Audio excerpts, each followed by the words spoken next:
বিসমিল্লাহির রহমানির রহিম। আজকের এই জনসভায় উপস্থিত সভাপতি, মঞ্চে উপস্থিত এই এলাকার নেতৃবৃন্দ, উপস্থিত স্বরাষ্ট্রমন্ত্রী সহ মন্ত্রী পরিষদের সদস্যবৃন্দ, জাতীয় সংসদের সদস্যবৃন্দ, উপস্থিত মুরব্বীবর্গ, এলাকাবাসী ভাই বোনেরা এবং আমার দলীয় নেতৃবৃন্দ, কর্মী ভাইরা, আসসালামু আলাইকুম। কেমন আছেন আপনারা? ভালো আছেন সবাই? আলহামদুলিল্লাহ। এই যে আজকে আপনাদের এখানে আসলাম, কেন এসেছি জানেন তো? কেন বলেন তো? কি কেন এসছে বলেন তো ভাই? ওই যে দূরে দাঁড়াচ্ছেন, হ্যাঁ, খাল খননের জন্য। কি নাম খালটার? পাতালি খাল। এই খালটা কিন্তু আজকে যে আমরা পুনর্খননের কাজে হাত দিয়েছি, এই খালটা প্রথম খনন করেছিলেন আজকে থেকে 50 বছর আগে কে? শহীদ রাষ্ট্রপতি জিয়াউর রহমান।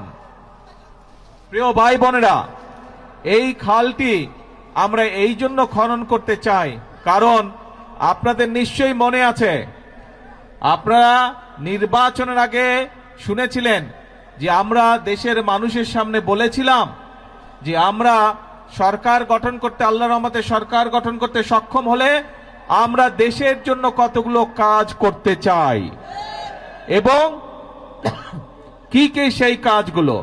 সেই কাজগুলো ছিল আজ যে খাল খনন কর্মসূচি এখানে উদ্বোধন করলাম আমরা। এইরকম দেশে আমরা বিভিন্ন জায়গায় খাল খনন কর্মসূচি কাজ শুরু করতে চাই, পুনর্খননের কাজ শুরু করতে চাই এবং ইনশাল্লাহ আগামী 5 বছর আমরা সারা বাংলাদেশে আমাদের লক্ষ্য হচ্ছে 20,000 কিলোমিটার খাল আমরা খনন করব। কারণ এই খাল, এই যে পাতালি খাল, এই খাল খনন করার ফলে আমরা দেখেছি প্রায় 40,000 মানুষ উপকৃত হবে। এই এলাকার প্রায় 1200 হেক্টর জমিতে পানির সুবিধা পাবে কৃষিকাজের সময়। প্রায় 1200 মেট্রিক টন খাদ্যশস্য বেশি উৎপন্ন হবে এই এলাকায় এবং সরাসরি প্রায় 8,500 কৃষক ভাই সেই সেচ সুবিধা পাবে এই খাল পুনর্খনন করার মাধ্যমে। এইভাবে চিন্তা করুন, সারা বাংলাদেশে যদি আমরা যেই খালগুলোকে লক্ষ্য করেছি সেই খালগুলো যদি খনন এবং পুনর্খনন করতে পারি, তাহলে চিন্তা করুন এই একটি এলাকাতেই এই 10 বর্গ কিলোমিটার এলাকার মানুষ এই পানির সুবিধা পাবে। তার মধ্যে 40,000 মানুষ তো পানির সুবিধা পাবে, সাথে 8,500 কৃষক ভাই, সরাসরি যারা কৃষক, তারা সেই সুবিধা পাবে এই একটি উপজেলাতে, এই সদর থানাতেই। তাহলে চিন্তা করুন, আমরা যদি 20,000 কিলোমিটার খাল খনন করতে পারি, সারা বাংলাদেশে কত কৃষক ভাই সরাসরি সেচের সুবিধা পাবে।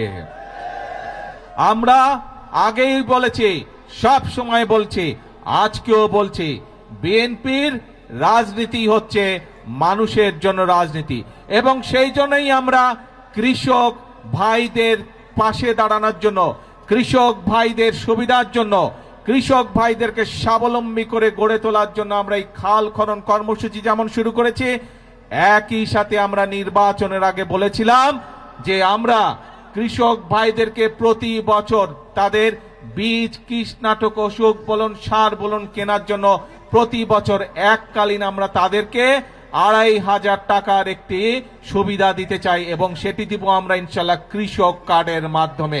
এই কথাটা আমরা বলেছিলাম। আপনারা জানেন 2 দিন আগে আমরা বাংলাদেশে বিএনপি, এই বর্তমান সরকার গত ফেব্রুয়ারি মাসের 17 তারিখে সরকার গঠনের পরে এই গত 2 দিন আগে আমরা বাজেট উপস্থাপন করেছি। সেই বাজেটে আমরা কৃষকদের জন্য, কৃষক ভাইদের জন্য আমরা বরাদ্দ রেখেছি এবং ইনশাল্লাহ আগামী জুলাই মাস থেকে শুরু করে পর্যায়ক্রমিকভাবে আগামী 1 বছরের ভিতরে আমরা বাংলাদেশের প্রতিটি উপজেলায় 8 থেকে প্রায় 10,000 কৃষক ভাইদের কাছে আমরা এই কৃষক কার্ডের সুবিধা পৌঁছে দিতে সক্ষম হব ইনশাল্লাহ। প্রিয় ভাই বোনেরা, আগেই বলেছি আমাদের রাজনীতি হচ্ছে এই বাংলাদেশের জন্য, আমাদের রাজনীতি হচ্ছে এই বাংলাদেশের মানুষের জন্য। আমরা জানি গ্রামে গঞ্জে মিলিয়ে বাংলাদেশের শতকরা 70 থেকে 80% মানুষ, খেটে খাওয়া মানুষ বাংলাদেশের গ্রাম অঞ্চলগুলোতে বাস করে। বাংলাদেশের জনসংখ্যার অর্ধেক হচ্ছে নারী। এখন এই নারীদের দেশনেত্রী খালেদা জিয়া শিক্ষার ব্যবস্থা করে দিয়ে গিয়েছিলেন, বিনামূল্যে শিক্ষা ব্যবস্থা। সেই শিক্ষা ব্যবস্থা ক্লাস 1 থেকে ইন্টারমিডিয়েট পর্যন্ত দেশনেত্রী খালেদা জিয়া করে দিয়ে গেছিলেন। এই নারীরা যদি শিক্ষিত না হয়, তারা যদি স্বাবলম্বী হতে না পারে, তাহলে পুরুষের পাশে দাঁড়াতে পারবে না এবং বাংলাদেশ এগিয়ে যেতে পারবে না। সেই জন্য এই নারীদের শিক্ষা ব্যবস্থা, তারা যাতে আরো শিক্ষার সুযোগ পায়, সেই জন্য স্নাতক পর্যন্ত বা ডিগ্রি পর্যন্ত আমরা এই বর্তমান সরকার মেয়েদের শিক্ষা ব্যবস্থা ফ্রি করার ঘোষণা দিয়েছে। এবং শুধু তাই নয়, একই সাথে আমরা যারা ভালো রেজাল্ট করবে তাদেরকে আমরা উপবৃত্তিও দিব, সেই ব্যবস্থাও আমরা রেখেছি এই বাজেটের মধ্যে। এবং একই সাথে এই যে বাংলাদেশের শতকরা 70% মানুষ, অন্তত 70% মানুষ যে গ্রামে বসবাস করে, এই গ্রামের পরিবারগুলোকে স্বাবলম্বী করে গড়ে তোলার জন্য আমরা মায়েদের হাতে ফ্যামিলি কার্ড তুলে দেবার ঘোষণা দিয়েছি। এবং যেমন স্বরাষ্ট্রমন্ত্রী এখানে একটু আগে বলেছেন যে ভোটের দাগ শুকানোর আগেই আমরা আমাদের যে প্রতিশ্রুতি দিয়েছিলাম নির্বাচনের আগে, সেই প্রতিশ্রুতি পালনের কাজ শুরু করেছি। আপনাদের নিশ্চয়ই মনে আছে, কালি শুকানোর আগেই আমরা ফ্যামিলি কার্ড দেওয়ার কাজ শুরু করেছি। এই সেই ভোটের কালি শুকানোর আগে আমরা কৃষক কার্ড দেওয়া শুরু করেছি। ভোটের কালি শুকানোর আগে আমরা খাল খননের কাজ শুরু করেছি। ঠিক যেভাবে ফ্যামিলি কার্ডের কাজ শুরু করেছি, ইনশাল্লাহ আগামী 1 বছরের মধ্যে বাংলাদেশের প্রতিটি উপজেলায় আমরা চেষ্টা করছি প্রত্যেক উপজেলা 8 থেকে 10,000 মায়ের হাতে আমরা এই ফ্যামিলি কার্ডের সুবিধা তুলে দিব। প্রিয় ভাই বোনেরা, আপনারা দেখেছেন যে বাজেট ঘোষিত হয়েছে 2 দিন আগে, সেখানে আমরা বলেছি আমরা এই দেশের মানুষের চিকিৎসার ব্যবস্থা ঘরে ঘরে পৌঁছে দিতে চাই। মানুষ যাতে চিকিৎসা সুবিধা পায়, মানুষ যাতে স্বল্প মূল্যে ওষুধ পেতে পারে, তার জন্য আমরা ব্যবস্থা গ্রহণ করছি। এবং সেই জন্যই অনেকগুলো চিকিৎসা ব্যবস্থার অনেকগুলোর উপরে আগের সরকারগুলো ট্যাক্স রেখে গিয়েছিল, ভ্যাট দিয়ে গিয়েছিল, আমরা সেই ট্যাক্স গুলো আমরা উঠিয়ে নিয়েছি। তার ফলে আগে একজন হার্টের রোগী সে যদি স্টেন্টিং করত, তাহলে তার যেখানে প্রায় 1.25 লক্ষ টাকার মতন খরচ হতো, সেই টাকা এই ট্যাক্স উঠায় নেবার পরে আগামী জুলাই মাস পর থেকে ইনশাল্লাহ সেটি প্রায় অর্ধেকে নেমে আসবে। শুধু তাই নয়, অনেক মানুষ, বাংলাদেশের অনেক মানুষ কিডনি ডায়ালিসিস রোগী আছে, কিডনি ডায়ালিসিস করতে হয়, সেই ডায়ালিসিসের যে ওষুধ আসে সেটিরও ট্যাক্স তুলে নেওয়া হচ্ছে। তার ফলে এখন প্রায় 800 থেকে 8,000 টাকা পর্যন্ত প্রত্যেকটি রোগীর প্রত্যেকটি ডায়ালিসিসের ক্ষেত্রে খরচ কমে আসবে। প্রিয় ভাই বোনেরা, এই কাজগুলো করার উদ্দেশ্য এবং কাজগুলো করার লক্ষ্য একটি। কি সেই লক্ষ্য?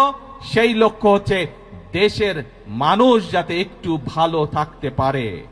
আজকে সকালবেলায় আসার সময় যখন আমি প্লেনে করে এই কক্সবাজার আসছিলাম, তখন আমি প্লেনে বসে বসে পত্রিকাগুলো দেখছিলাম যে কি কি সংবাদ করেছে। অনেকগুলো পত্রিকাতে আমি দেখলাম, পত্রিকাগুলো নিউজ করেছে প্রতিবার বাজারের সময় নিত্য প্রয়োজনীয় জিনিসের মূল্য পরের দিনই বৃদ্ধি পায়। আল্লাহর রহমতে আলহামদুলিল্লাহ, শুকুর আলহামদুলিল্লাহ, এইবার বাজেট দেওয়ার পরে এখন পর্যন্ত কোনো জিনিসের দাম বৃদ্ধি পায়নি।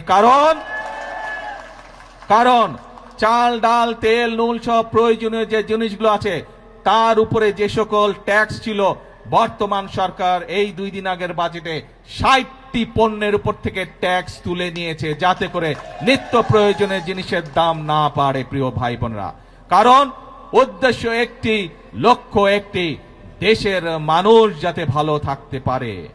কিন্তু প্রিয় ভাই বোনেরা, আমরা যেমন মানুষের নিত্য প্রয়োজনীয় জিনিসের, ওষুধ, বিভিন্ন চিকিৎসার বিষয়ের ট্যাক্স কমিয়ে দিয়েছি যাতে সেগুলোর দাম কমে যায়, যাতে মানুষ স্বস্তিতে থাকতে পারে। আমরা ট্যাক্স বাড়িয়েছি কিসে? আমরা ট্যাক্স বাড়িয়েছি মদের উপরে। আমরা ট্যাক্স বাড়িয়েছি কিসে? আমরা ট্যাক্স বাড়িয়েছি সিগারেটের উপরে, যা মানুষের জন্য ক্ষতিকারক। কিন্তু আমরা সামাজিক মাধ্যম সহ বিভিন্ন নিউজের মধ্যে দেখলাম একটি খবর। সেই খবর, বিরোধী দল দেখলাম বলছে যে এই বাজেট তারা মানে না, গণবিরোধী বাজেট মানে না। প্রিয় ভাই বোনেরা, আপনাদের কাছে আমার প্রশ্ন, দাঁড়াও, প্রিয় ভাই বোনেরা, আপনাদের কাছে আমি প্রশ্ন রেখে যেতে চাই, যেই বাজেটে ট্যাক্স কমানো হয় সেই বাজেটও বিরোধী দল মানে না। যেই বাজেটে মদের দাম বাড়ানো হয়, যেই বাজেটে সিগারেটের দাম বাড়ানো হয়, সেই বাজেটও বিরোধী দলের পছন্দ নয়। তাহলে এবার বিরোধী দলের উদ্দেশ্য বুঝতে পেরেছেন, লক্ষ্য বুঝতে পেরেছেন? তাদের লক্ষ্য বা উদ্দেশ্য দেশের মানুষের পাশে দাঁড়ানো নয়, তাদের উদ্দেশ্য একটাই, তাদের লক্ষ্য একটাই, সেটা হচ্ছে দেশের মধ্যে একটি অস্থিতিশীলতা, অশান্তি তৈরি করা, মানুষকে বিভ্রান্ত করা। প্রিয় ভাই বোনেরা, আমরা আরেকটি বিষয় এখানে বাজেটের মধ্যে উল্লেখ করেছি, বাংলাদেশ কৃষি প্রধান দেশ, কিন্তু কৃষির সাথে সাথে একই সাথে আমাদেরকে শিল্প বাণিজ্য গড়ে তুলতে হবে, এবং সে কারণেই শিল্প বাণিজ্য যদি গড়ে উঠতে পারে আমাদের সন্তানরা সেখানে কর্মসংস্থানের ব্যবস্থা হবে, চাকরি বাকরি ব্যবসা বাণিজ্য করতে পারবে। এবং সে কারণেই যে সকল শিল্প দেশে উৎপন্ন হয়, যে সকল দ্রব্য দেশে উৎপাদিত হয়, একই জিনিস যেগুলো বিদেশ থেকে আসে সেগুলোর উপরে আমরা ট্যাক্স বাড়িয়েছি, যাতে করে দেশে যেই দ্রব্যটি উৎপাদিত হচ্ছে সেই দ্রব্যটি যারা উৎপাদিত হচ্ছে সেই শিল্প কারখানাটি যাতে সাপোর্ট পেতে পারে তার ব্যবস্থা আমরা এই বাজেটের মধ্যে রেখেছি। এটিও বিরোধী দলের পছন্দ নয়। এখন প্রিয় ভাই বোনেরা, দেশের মালিক আপনারা, দেশের মালিক কোনো রাজনৈতিক দল নয়, দেশের মালিক কোনো পরিবার নয়, দেশের মালিক হচ্ছে বাংলাদেশের 20 কোটি জনগণ। এই 20 কোটি জনগণ যারা দেশের মালিক, আপনাদের কাছে আমি প্রশ্ন রেখে যাচ্ছি, আপনাদের কাছে আমি বিচার দিয়ে যাচ্ছি যে যারা জনগণকে বিভ্রান্ত করতে চায়, যেই বাজেটের মাধ্যমে জনগণের জন্য স্বস্তির ব্যবস্থার চেষ্টা করছে সরকার, সেই বাজেট বলে বিরোধী দল মানে না। তারা দাবি তুলেছে কেন মদের উপরে আমরা ট্যাক্স বাড়ালাম, তারা দাবি তুলেছে কেন আমরা সিগারেটের উপরে ট্যাক্স বাড়ালাম, এই তাদের দুঃখ, তাদের কষ্ট। কেন বর্তমান সরকার 60টি নিত্য প্রয়োজনীয় দ্রব্যমূল্যের ট্যাক্স কমিয়ে দিল, এই হচ্ছে তাদের দুঃখ। তাহলে কি এরা জনগণের বন্ধু হলো? জনগণের বন্ধু তারা হলো না। প্রিয় ভাই বোনেরা, আজ সময় এসেছে কারা জনগণের বন্ধু এবং কারা জনগণের বন্ধু নয় এইটি সঠিকভাবে নির্ণয় করতে হবে। আমরা অতীতে দেখেছি জনগণকে বিভ্রান্ত করে অনেকে অনেক কথা বলেছে, কিন্তু জনগণের ভাগ্য পরিবর্তন হয়নি, দেশের ভাগ্য পরিবর্তন হয়নি। এই প্রথম আমরা চেষ্টা করছি। প্রিয় ভাই বোনেরা, বিএনপি যেমন অতীতেও চেষ্টা করেছে, আপনারাই বলেছেন এইখানে শহীদ জিয়া খাল খনন করেছিলেন, দেশনেত্রী খাল খনন করেছিলেন, বৃক্ষরোপণ করেছিলেন, এই কাজগুলোর মাধ্যমে ধীরে ধীরে দেশের অবস্থার পরিবর্তন হচ্ছিল।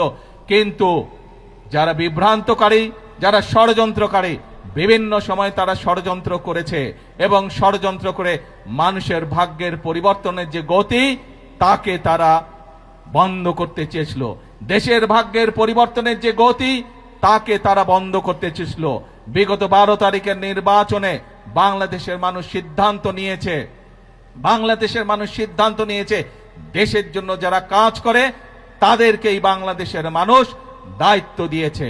আগেই বলেছি আমাদের সকল বিএনপির সকল ক্ষমতার উৎস হচ্ছে জনগণ, কাজেই জনগণের শক্তি হচ্ছে আমাদের শক্তি, জনগণের সমর্থি হচ্ছে আমাদের সবচেয়ে বড় সমর্থন, জনগণের শক্তি হচ্ছে আমাদের সবচেয়ে বড় শক্তি। আমাদের সাথে জনগণের সমর্থন আছে বলেই যতক্ষণ আমাদের এই ধরে প্রাণ থাকবে আমরা ততক্ষণ পর্যন্ত এই দেশ এবং এই দেশের মানুষের জন্যই কাজ করে যাব, এবং এই কাজের মাধ্যমেই আমরা চেষ্টা করব, সর্বোচ্চ শক্তিতে ইনশাআল্লাহ চেষ্টা করব এই দেশের ভাগ্যের পরিবর্তন করার জন্য, এই দেশের মানুষের ভাগ্যের পরিবর্তন করার জন্য। কারণ এই দেশই হচ্ছে বিএনপির প্রথম ঠিকানা, এই দেশই হচ্ছে বিএনপির শেষ ঠিকানা। সেজন্যই প্রিয় ভাই বোনেরা, আজকে আসুন, দেশ আমাদের সকলের, এই দেশই আমাদের প্রথম ঠিকানা, এই দেশই আমাদের শেষ ঠিকানা। সেজন্যই আমরা বলি এই দেশকে গড়লে আমরাই ভালো থাকবো, আমাদের সন্তানরাই শান্তিতে থাকতে পারবে। এই দেশকে যদি আমরা গড়তে না পারি তাহলে আমাদের সন্তানরা দুঃখ কষ্টে থাকবে। কেউ কি চায় নিজের সন্তান কষ্টে থাকুক? কেউ আমরা চাই না। সেজন্যই আমরা একটি কথাই বলি সব সময়, করব কাজ সবার আগে বাংলাদেশ। আল্লাহ হাফেজ। বাংলাদেশ জিন্দাবাদ।